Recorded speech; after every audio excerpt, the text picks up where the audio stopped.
तो बच्चों अभी तक हम लोग जो पिछले लेक्चर में हमने पढ़ा है,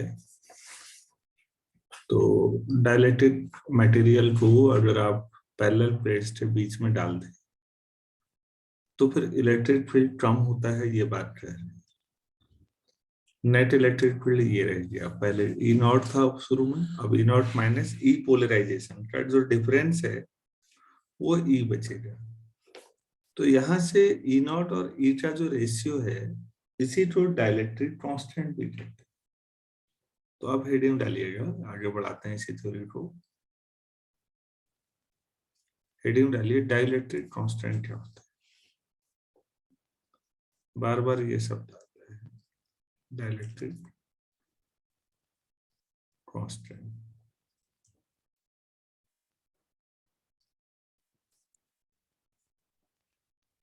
तो जब वैक्यूम था प्लेटों के बीच तब इलेक्ट्रिक फील्ड, और जब डाइलेक्ट्रिक स्लैब डाल दिया तब इलेक्ट्रिक फील्ड का जो रेशियो है यही डाइलेक्ट्रिक कांस्टेंट है, ई नॉट अपॉन ई मतलब। तो लिखिएगा the ratio of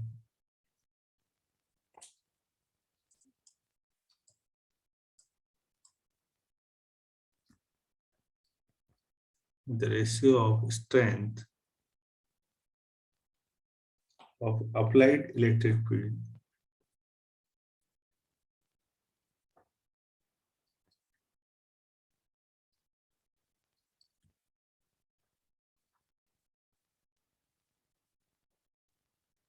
to the strength of reduced value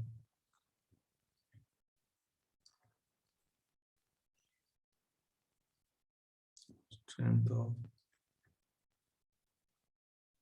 reduced value of electric field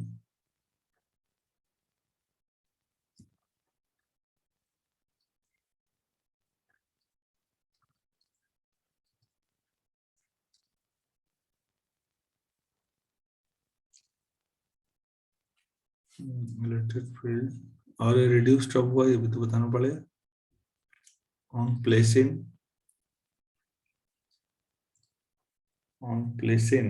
the dielectric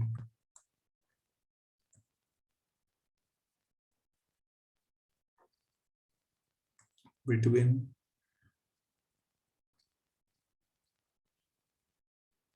the plates of capacitor.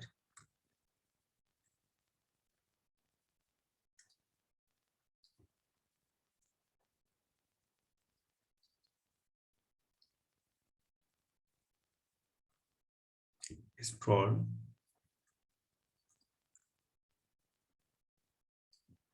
dielectric constant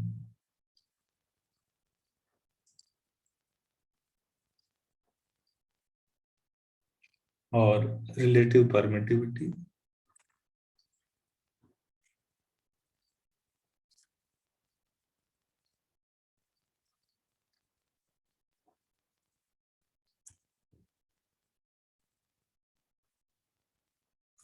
तो इसको कई लोग कैसे दिखाते हैं, कई लोग एप्सिलॉन आर से दिखाते हैं। तो हमने ये कहा कि डाइलेक्ट्रिक कांस्टेंट जो होता है वो ई नॉट अपॉन ई होता है, ये पता लीजिए।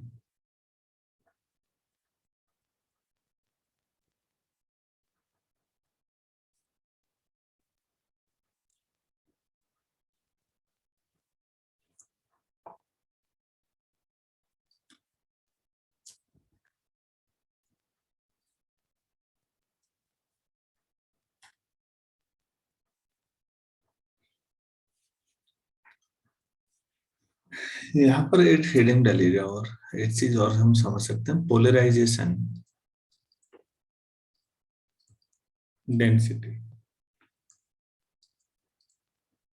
नाम पे गौर करें हमेशा, आपको अब कई चीजें समझ पाएंगे। जो पोलराइजेशन हो रहा है डाइपोल में, जो हमने पिछले में बातचीत की है, तो पोलराइजेशन डेंसिटी क्या है? तो जो इंड्यूस हो रहा है ना इलेक्ट्रिक डाइपोल मोमेंट हो रहा है नहीं इंड्यूस भाई, आपने पोलराइज्ड को नॉन पोलराइज्ड नहीं, नॉन पोलराइज तो पोलराइज कर दिया है मॉलिक्यूल को। अब यहाँ पर माइनस, यहाँ पर प्लस है, तो ये डाइपोल जैसा हुआ या नहीं? हाँ सर। और मॉलिक्यूल तो बहुत ही बड़ी संख्या में होंगे, तो net dipole moment unit volume में जितना आ रहा है, यूनिट वॉल्यूम में जितना डाइपोल मोमेंट है नेट, क्योंकि डाइपोल मोमेंट वेक्टर क्वांटिटी है, अगर सब एक ही डायरेक्शन में है तो ऐड हो जाएंगे।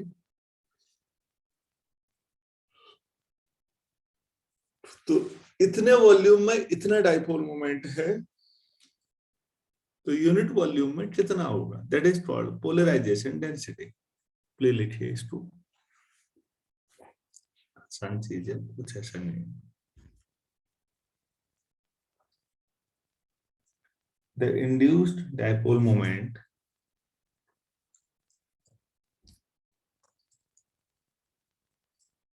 induced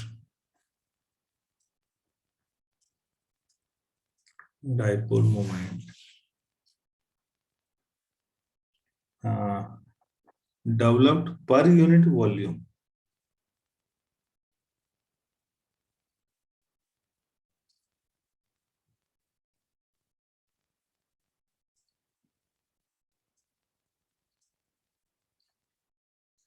developed per unit volume in a dielectric substance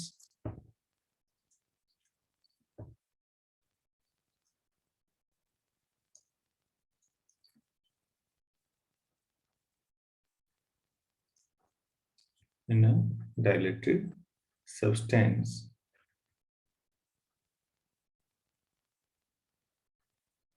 is called polarization density। समझ में आ गया होगा, कुछ नहीं है ऐसा। polarization density।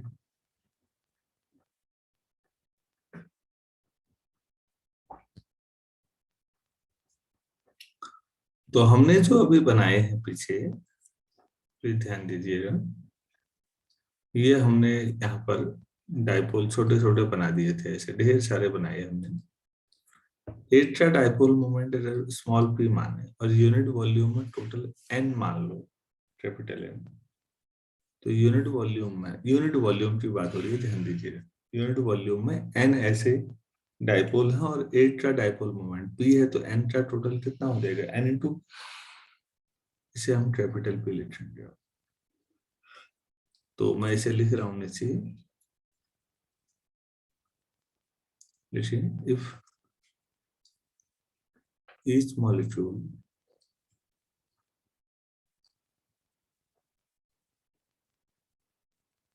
सॉरी एटम होना चाहिए ना, आपको नहीं लगता? If each atom has p has dipole moment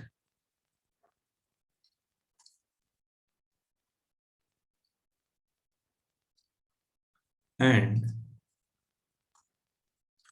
n is the capital N is the number of atoms per unit volume,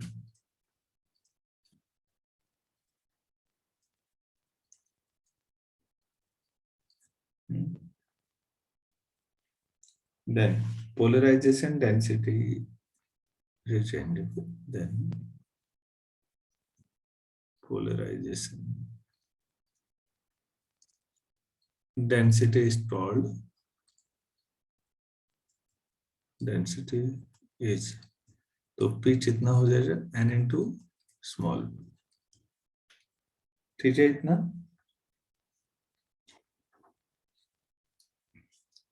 अच्छा, जो प्लेटें हैं उनमें से ऐसा करते हैं, एरिया मान लेते हैं, ध्यान दीजिएगा। प्लेटें ऐसे हैं, मैं दोबारा केवल समझाने के लिए बना रहा हूँ। हर एक का प्लेट का एरिया मान लेते हैं ए है, और बीच का जो गैप है वो डी है, तो बीच वाला जो वॉल्यूम बना है दोनों प्लेटों के बीच, वो वॉल्यूम कितना होगा, ए इंटू डी। ये बात समझ में आ रही है? Yes sir. हाँ sir. If A is the area of each plate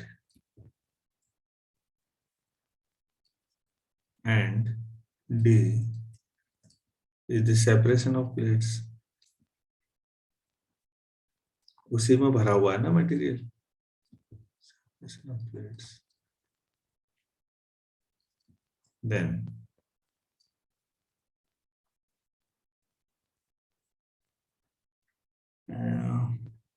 क्या वॉल्यूम ऑफ डाइलेक्ट्रिक स्लैब कितना होगा फिर इसी बीच में भरा है तो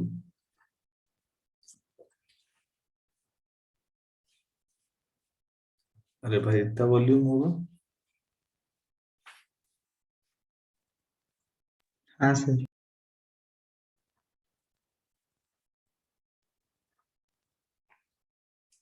अच्छा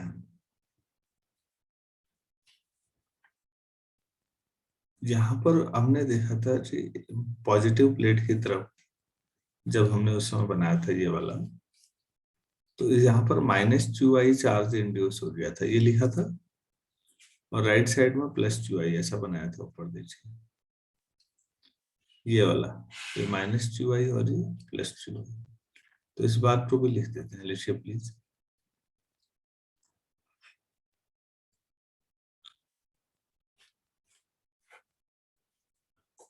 Since induced charges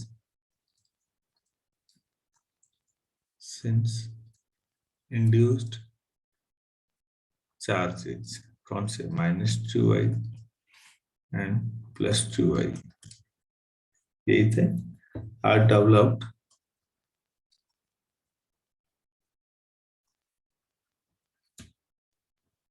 on the two faces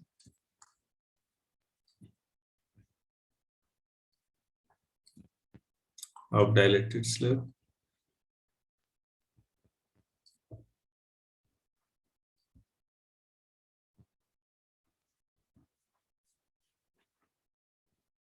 तो फिर स्लैब में टोटल डाइपोल मोमेंट क्या हो जाएगा लीजिए। So the slab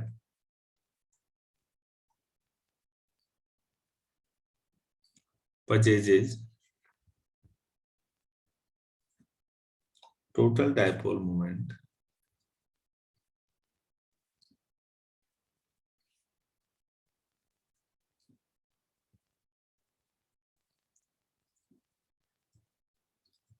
QI into separation कितना है बीच का D। अरे भाई यहाँ पर एक बार सोचो, -QI चार्ज है, यहाँ +QI चार्ज है, बीच का गैप कितना है D। डाइपोल मोमेंट कितना आना चाहिए, डाइपोल मोमेंट क्या होता था याद है आप लोगों को, कोई भी एक चार्ज इनटू बीच का गैप, ऐसा होता था। Yes sir. हाँ सर। तो नाउ P क्या है भाई, कैपिटल P क्या डिफाइन किया गया है, sir n into small p। नहीं डेफिनेशन क्या है P की जो मैंने लिखाई है, अंडरलाइन करो मेन पॉइंट जो है,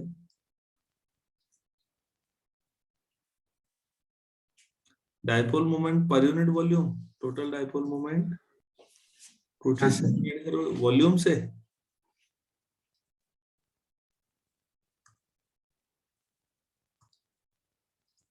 या net dipole moment upon volume, per unit volume यही हुआ, तो ये कितना है QI इंटू D।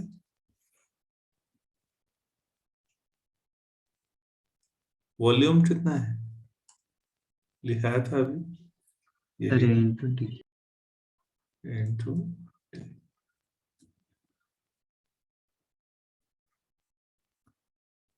तो यहाँ से P इक्वल टू आ गया,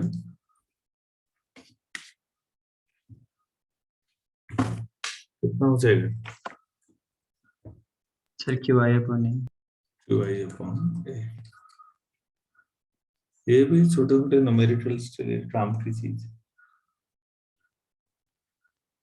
तो QI अपॉन A क्या है, ऑल्सो आप ऐसे भी लिख सकते हैं, QI अपॉन ए सोचिएगा, ए प्लेट का एरिया है, उतने में QI आपके पास चार्ज आए तो यूनिट एरिया में कितना आएगा? इसको आप क्या कहते हैं? पोलराइजेशन, सरफेस चार्ज डेंसिटी बोल सकते हैं, सरफेस चार्ज डेंसिटी। भाई ए एरिया पे QI आया ना, डाइलेक्ट्रिक मटेरियल का भी फेस एरिया ए ही होगा फिर, जब प्लेट का ए है तो। हाँ सर। हाँ तो वही तो, ए एरिया पे QI चार्ज इंड्यूस हुआ तो यूनिट एरिया पे कितना होगा? QI अपॉन ए, जो QI तो फिर ये क्या हो गया? सरफेस चार्ज डेंसिटी हो गई या नहीं? अब पोलराइजेशन की वजह से हुआ तो इसको सिग्मा स्मॉल p लिख सकते हैं। तो आपके पास capital P equal to QI upon A भी है और सिग्मा स्मॉल p भी है।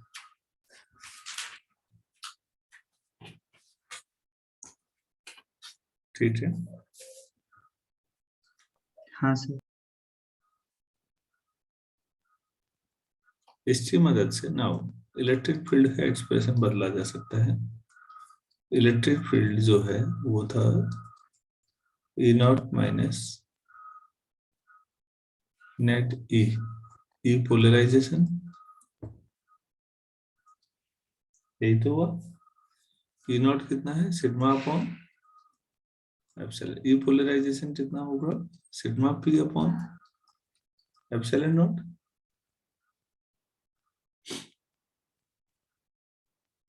हाँ सर। तो सिग्मा अपॉन एप्सिलॉन नॉट तो ठीक है, सिग्मा P जो क्या लिख सकते हैं? Capital P upon epsilon not.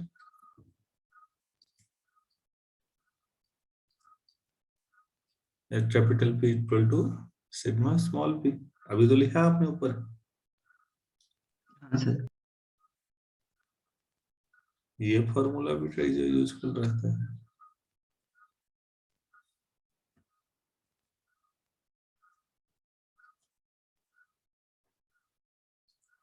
यहाँ से लास्ट चीज आती है फिर अब, इलेक्ट्रिक ससेप्टिबिलिटी।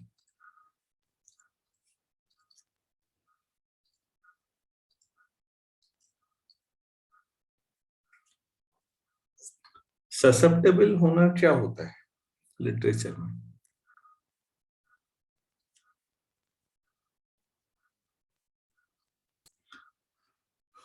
हम्म,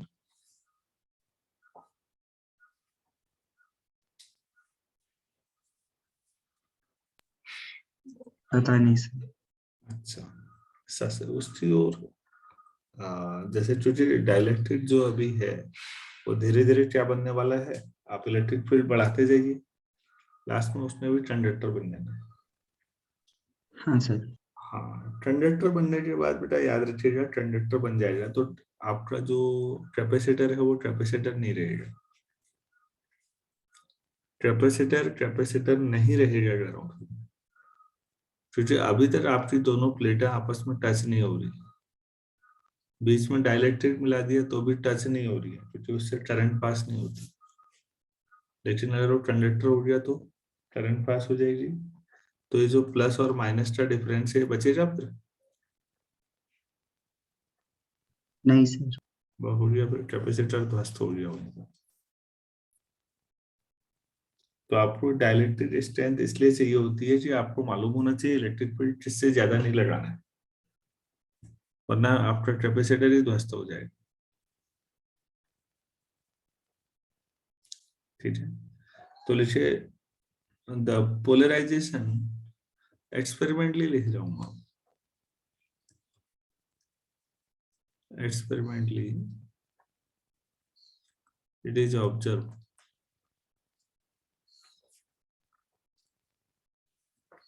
जो आपका पोलराइजेशन है प्रोपोर्शनल टू इससे होता है। मैं आप डायरेक्टली लिख रहा हूँ, epsilon not times E T, वो आपको दिख ही रहा है ऊपर से। ऊपर लिखा ही है आपने एक्सप्रेशन, वहां से एप्सिलॉन नॉट से मल्टीप्लाई कर लो पहले, पी आ जाएगा। तो पी इक्वल टू जब आप करेंगे तो बच्चों यहाँ एक कांस्टेंट बड़ा जोरदार लगता है, इसको ट्राई बोलते हैं। ये देखिएगा ऐसे बनता है, स्पेलिंग है CHI। ये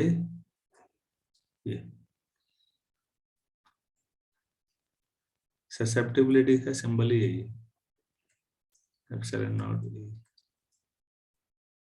ये भी फॉर्मूला होता है।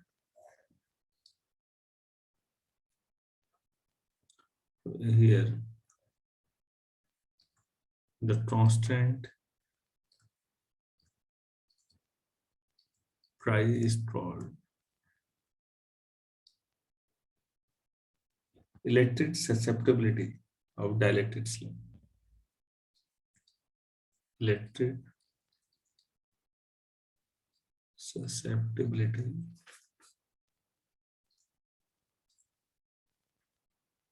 of dielectric slab.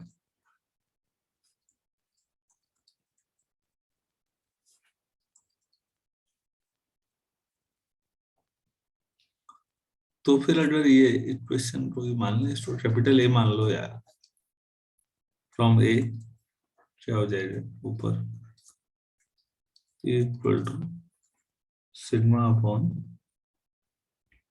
Epsilon naught, मतलब E naught minus P upon epsilon naught. E naught तो ठीक है, पीछे जो ये रख दो, ट्राई एप्सिलॉन नॉट ही अपॉन एप्सिलॉन नॉट। तो ये आपके पास क्या आ जाएगा,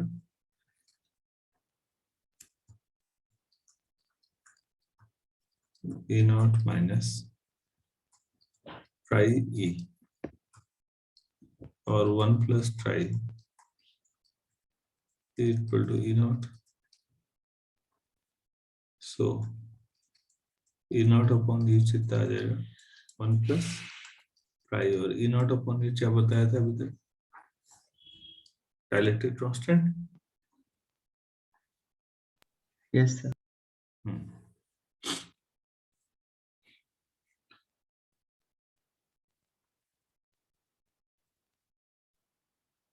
तो किसी भी मटेरियल का डाइलेक्ट्रिक कांस्टेंट हमेशा 1 से ज्यादा होगा।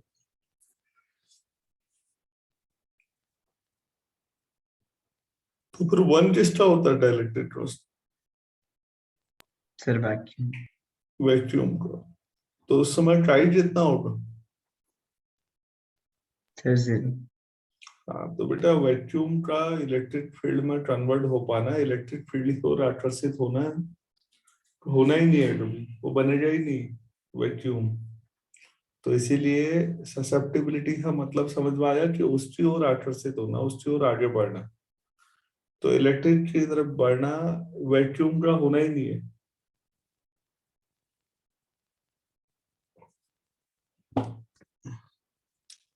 तो आप लिख लीजिए, so dielectric constant of every material is that thermal. कुछ भी ले लो, कोई मटेरियल, क्योंकि वैक्यूम का 1 है, वैक्यूम के अलावा कोई भी मटेरियल ले लीजिए तो डाइलेक्ट्रिक कांस्टेंट कितना आ जाएगा, 1 से ज्यादा। 1 से ज्यादा। तो ससेप्टिबिलिटी भी क्लियर हो गया होगा। तो पोलराइजेशन यस सर। में, हाँ, तो डाइलेक्ट्रिक मटेरियल की जो प्रॉपर्टीज है उसे समझना बहुत जरूरी है।